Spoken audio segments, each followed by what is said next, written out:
ছেলেদেরকে বললাম, ভাইয়া, বন্ধু ধোকা, স্ত্রী ধোকা, সন্তানাদি ধোকা, স্বার্থপরই দুনিয়া, শেষ পর্যন্ত তুমিই ভালো, একাই ভাবতে হবে। আমার যেদিন পাও ভাঙছে সেদিন আমারই পাও ভাঙছে, শুধু আমার বউর পাও ভাঙে নাই, আমার ফুতেরও পাও ভাঙে।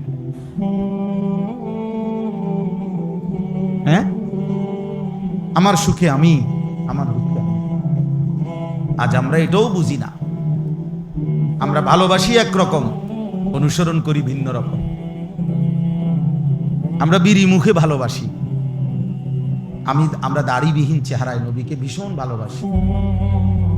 আমরা মিসওয়াক ছাড়া নবীকে খুব ভালোবাসি, আমরা দস্তরখান ছাড়া নবীকে খুব ভালোবাসি। আমাদের স্ত্রী বেপর্দা, আমরা নবীকে খুব ভালোবাসি। আমাদের ঘরে প্রতিদিন রঙিন টেলিভিশনে নাচ গান চলে, আমরা নবীকে খুব ভালোবাসি। আমরা সুদের টাকাও নেই, কিস্তির টাকাও নেই, আমরা নবীকে খুব ভালোবাসি। আমাদের ছেলে এক ওয়াক্ত নামাজ পড়ে না, আমরা রসুলকে ভালোবাসি। আমাদের ঘরের বিবি বাচ্চা ফজরের নামাজ কেউ পড়ে না, আমরা নবীকেই ভালোবাসি। আহা, এত বড় জুলুম, এত বড় মিথ্যা দাবি পৃথিবীতে আর কারো ব্যাপারে হইছে কিনা সন্দেহ আছে, সন্দেহ আছে। ইনসাফের সাথে দেখেন, ইনসাফের সাথে দেখেন। পৃথিবীতে কোন দল, পার্টি, ওই দলের নেতা কর্মীরাও এরকম ভালোবাসা দেখাইছে কিনা নেতার প্রতি, এটারও নমুনা নাই, এটারও নমুনা। অথচ আমাদের ভালোবাসা এটা যে আমরা আমাদের মন মতো চলি, আমাদের খেয়াল খুশি মতো আমরা যা ইচ্ছা তাই করি, আর আমাদের জবানে উচ্চারণ হলো আমরা নবীকেই ভালোবাসি। এটা কিভাবে সম্ভব বলেন? ইনসাফ। কে সুন্নি কে ওয়াহাবি এটি পরে কইয়েন, কে আশেক কে দুশ্মন পরে বলিয়েন। কমপক্ষে মোটা দাগে যে কদ্দুর জানেন এর দূরের লগে মিলাই দেন। আমার কথা বোঝেন নাই? একারে এগুলো তো মোটা দাগের কথা, দে দাড়ি, টুপি, লেবাস, পোশাক, মেসওয়াক, দস্তরখান, হালাল হারাম, হ্যাঁ, পর্দা পুশিদা, এটি একারে মোটা দাগের কথা, ঠিক না কথা? একারে সবাই বোঝে, একারে সাধারণ থেকে সাধারণ মানুষও এগুলা বোঝে যে এগুলা নবীজির সুন্নত, নবীজির আমল, নবীজির কথা, আল্লাহর কথা, এটা সবাই জানে না? এগুলোতেও একদম বিরোধী, এগুলো তো নাই, চিহ্ন নাই এগুলা। ওই লোক নবীজিকে ভালোবাসে, এতে যে গাছ জোরে কথা কয়, চিল্লায়, চিৎকার মারে, ঘটনাটা কি তার? হ্যাঁ, দয়া করে ভাবতে শেখো ছেলেরা। এই জন্য আমরা প্রত্যেকেই ইসলাহি মজলিসের, আজকের এই মোবারক বরকতময় মজলিসে আমাদের জিম্মাদারি নিজের ভাবনা, নিজের ফিকির করা। হ্যাঁ, মানুষের কল্যাণ, স্ত্রী সন্তানের কল্যাণ, গোটা পৃথিবীর কল্যাণ, মানবতার কল্যাণ নিঃসন্দেহে ভালো কাজ, জরুরি, উচিত, কিন্তু নিজেকে বাদ দিয়ে নয়। মানে আমি যেটা বুঝাইতে চাইতেছি, নিজেকে ভুলে, নিজেকে বাদ দিয়ে। আল্লাহ তাআলা আমাদেরকে বুঝদান। চলেন তাহলে যে কথাটা বলতেছিলাম, কোরআনুল কারীমের মধ্যে আছে আল্লাহ তাআলার কাছে ইব্রাহিম আলাইহিস সালাম দোয়া করছেন মানাসিক। আল্লাহ বলছে প্রত্যেক জাতির জন্য আমি নির্ধারণ করেছি মানাসিক, মানসাক। এই শব্দটার তিনটা অর্থ। একটা অর্থ হলো হজ, একটা অর্থ হলো কুরবানি, একটা অর্থ হলো সমস্ত ইবাদত। অতএব এখন আল্লাহ তাআলা বলতেছে ফাইজা কদাইতুম মানাসিকাকুম, যখন তোমাদের হজ্জের কার্যাবলী শেষ হয় তখন তোমাদের করণীয় কি? অথবা যখন তোমাদের কুরবানির কার্যাবলী শেষ হয় তখন তোমাদের করণীয় কি? অথবা যখন তোমাদের কোনো ইবাদত, নির্ধারিত ইবাদত, নামাজ, রোজা, হজ, যাকাত, এরকম নির্ধারিত কোনো ইবাদত যখন শেষ হয় তখন তোমাদের করণীয় কি? তো এই জন্য আমরা এখন তিন শ্রেণী এখানে আছি। মনে করেন আমি হজ করে আসছি, তো আমার করণীয়। আমরা যারা কুরবানি করছি আমাদের করণীয় কি? আর তোমরা যারা কোরবানি করো নাই, হজ করো নাই, বাকি কোনো না কোনো ইবাদত আল্লাহর হুকুম মানছো, তা আমাদেরও করণীয় কি? এই জন্য একসাথে বললাম আর কি। আল্লাহ তাআলা বলেন ফাইজা কাদাইতুম মানাসিকাকুম, যখন তোমাদের হজ্জের যাবতীয় কাজ শেষ হয়। এখানে প্রথম মানে পূর্বাপরের মিলের কারণে প্রথম অর্থ এটা, আর ওই দুই অর্থ এটার সাথে কি করা যাবে? অ্যাড করা যাবে। তো আল্লাহ তাআলা বলেন বান্দা আমি চাই যখনই যেই ইবাদত যেই সময়ে নির্ধারিত ওইটা করার পর, চাই সেটা নামাজ হোক, রোজা হোক, চাই সেটা হজ হোক, যাকাত হোক, নির্ধারিত সময়ের যেই ইবাদত, ওই ইবাদত করার পর তোমার দায়িত্ব হলো ফাযকুরুল্লাহ, আমি আল্লাহ তাআলার জিকির করব। ফাইদা কাদাইতুম মানাসিকাকুম ফাযকুরুল্লাহ। রব্বুল আলামিন বলেন বান্দা যখন ইবাদত শেষ হবে, হজ্জের কাজ শেষ হবে, নামাজ শেষ হবে, রোজা শেষ হবে, যাকাত দেওয়া শেষ হবে, সেজদা করা শেষ হবে, রুকু করা শেষ হবে, কোরআনুল কারীম তেলাওয়াত করা শেষ হবে, দান সাদাকা করা শেষ হবে, যাই করো বান্দা এর পরই তুমি কি করবা? ফাযকুরুল্লাহ, তোমার আল্লাহকে ডাকো।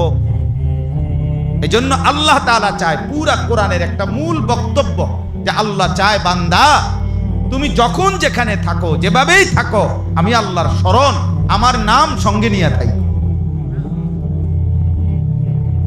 কাদিক্রিকুম আবাআকুম আও আশাদ্দা যিকরা, কি পরিমাণ আমারে ডাকবা, কতক্ষণ ডাকবা, কি পরিমাণ ডাকবা। আল্লাহ বলে সারা দিন নিজেরা, বাবা দাদা বংশধর, নিজের আশপাশের মানুষকে যে পরিমাণ ডাকাডাকি করো, ওই পরিমাণ আমি আল্লাহকে ডাকো, অথবা তার চাইতে বেশি পরিমাণে আমি আল্লাহকে ডাকো। আমরা মানুষ মাত্রই ডাক দেওয়া ছাড়া আমাদের জীবন চলবে না। মানুষ মাত্রই জীবন চলার পথে কাউকে না কাউকে তাকে ডাকতে হয়। হয় মাকে ডাকলাম, নয় বাবাকে, নয় স্ত্রীকে, নয় ছেলেকে, নয় মেয়েকে, নয় ভাইকে, নয় বোনকে, হ্যাঁ, নয়তো কাস্টমাররে ডাক দিলাম, নয়তো দোকানদাররে ডাক দিলাম, নয়তো অটোওয়ালারে ডাক দিলাম, নয়তো সিএনজিওয়ালারে ডাক দিলাম। মানে কেউ না কেউ চলার পথে আমরা জীবন চলতে গেলে সারাক্ষণই আমাদেরকে কি করতে হয়? ডাকাডাকি করতে। তো আল্লাহ বলেন সারাদিনে যত ডাকাডাকি করো বান্দা, কমপক্ষে ওই পরিমাণ আমি আল্লাহরে ডাকো, অথবা তার চাইতে বেশি পরিমাণ আল্লাহকে ডাকো। এর চাইতে নিচে যেন না হয়, এর চাইতে কম যেন না, এর চাইতে কম যেন। তার মানে আল্লাহ তাআলার মূল চাওয়া যে বান্দা যখন তুমি যেখানেই থাকো, আমার ইবাদত পালন করার পরে আমারে সঙ্গে নিও, আমার নাম স্মরণ করো। ফাইদা কুদিয়াতিস সালাতু ফান্তাশিরু ফিল আরদ ওয়াবতাগু মিন ফাদলিল্লাহ ওয়াযকুরুল্লাহা কাসীরা। এই যে আল্লাহ বলে যখন নামাজ শেষ হয়, তুমি জমিনে ছড়িয়ে পড়ো, আমার দেওয়া রিজিক তালাশ করো, মানে যার যে কর্ম ওই কর্মে লেগে যাও। কিন্তু নিজের কথা আলাদা বলছি কিনা বলেন, কথা বলেন না, নিজের কথা বলছি কিনা? এই জন্য প্রিয় ভাই নওজওয়ান, তোমাদেরও অনেকের মধ্যে মানব সেবার, মানুষের কল্যাণ করার মানসিকতা আছে, মাশাআল্লাহ, এটা ভালো গুণ, কোনোভাবে এটা দোষণীয় না। আমি বলি না মেল করেন, মিটিং করা, গরিব অসহায় দুঃখী মানুষের সেবা, মানবতার কল্যাণ নিঃসন্দেহে ভালো কাজ, উত্তম কাজ, মহৎ কাজ। কোরআন সুন্নাহ এটা উৎসাহিত করছে। কিন্তু নিজেকে ভুলে যাও। ত্রাণ তো দিলে আজকে সকাল থেকে নিয়ে রাত পর্যন্ত, তো জোহর আসর মাগরিব এসে পড়ল না, কথা বুঝেন না? রক্ত তো দিলা এই 3 মাসে 3 জনের, আল্লাহকে সেজদা দিলা না, বুঝেন? রক্তদান মহৎ কাজ করলেন, সেজদা দিলেন না যে, নামাজ পড়লেন না যে, নামাজ পড়লেন না। এই জন্য নওজোয়ান ছেলেদেরকে বলি ভাইয়া, এই মজলিসের মূল ফিকির হলো নিজের ফিকির। এক মজমায় এক বসায় মানুষ সব ঠিক করতে হবে, সব বলতে হবে, এটা জরুরি না। এটা কি না জরুরি? তাহলে নবী সাল্লাল্লাহু আলাইহি সাল্লাম একদিন বয়ান করে দিলেই সার্থক।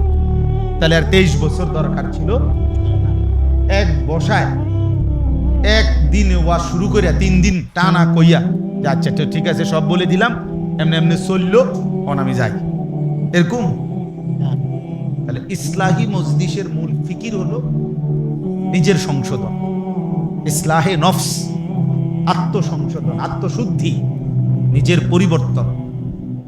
আমরা প্রত্যেকেই এখানে আজকে এতটুকুই অনুরোধ, নিজের ফিকির করা চাই ভাইয়া। কিশোর নওজোয়ান তোমাদেরকেও বলি ভাইয়া, তোমরা ছেলেরা, অনেক ছেলে এখন নিজের হাতে নিজেরে তুলে নিছ,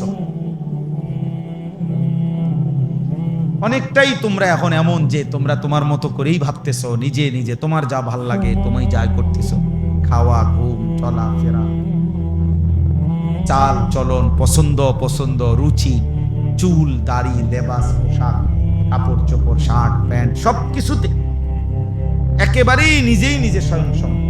10 জন একসাথে দাঁড়ায় ছেলে, 10 জনের চুল 10 রকম, 10 জনের জামা 10 রকম।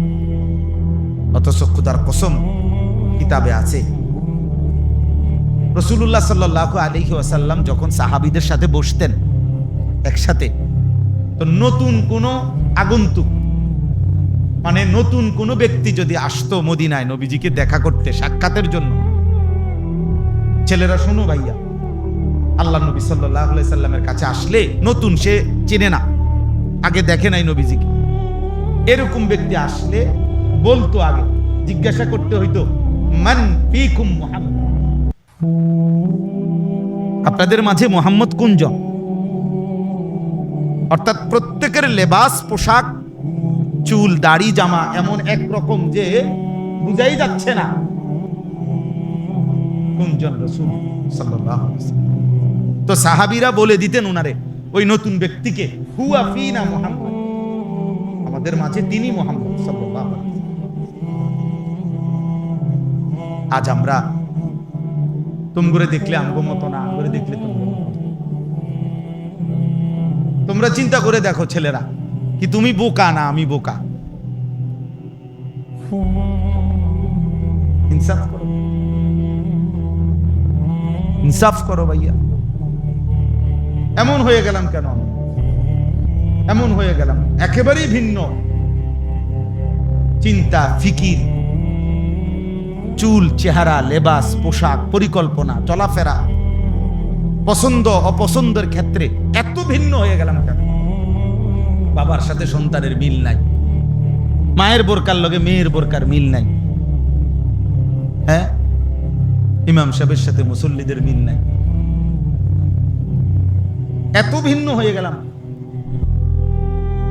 হাদিসের তারিখে আছে, আসসিরাতুন নববিয়্যা কিতাবে সৈয়দ আবুল হাসান আলী নদভী রাহমাতুল্লাহ আলাইহি লিখিত কিতাব, যেটা আমি নিজে পড়ছি, ওটাতে নবীজি সাল্লাল্লাহু আলাইহি সাল্লাম, যদি একটা সুন্দর ঘটনা শুনেন, ছোট্ট ঘটনা। নবীজি সাল্লাল্লাহু আলাইহি সাল্লাম যেদিন মক্কা থেকে হিজরত করে মদিনায় সর্বপ্রথম যেই শহরে, গ্রামে, মহল্লায় ঢুকছেন, ওই মহল্লার নাম হলো কুবা, কুবা নগরী। মানে নবীজি হিজরতের সময় আইসা প্রথম এই মদিনার এই এলাকায় ঢুকছেন, কুবা নগরীতে।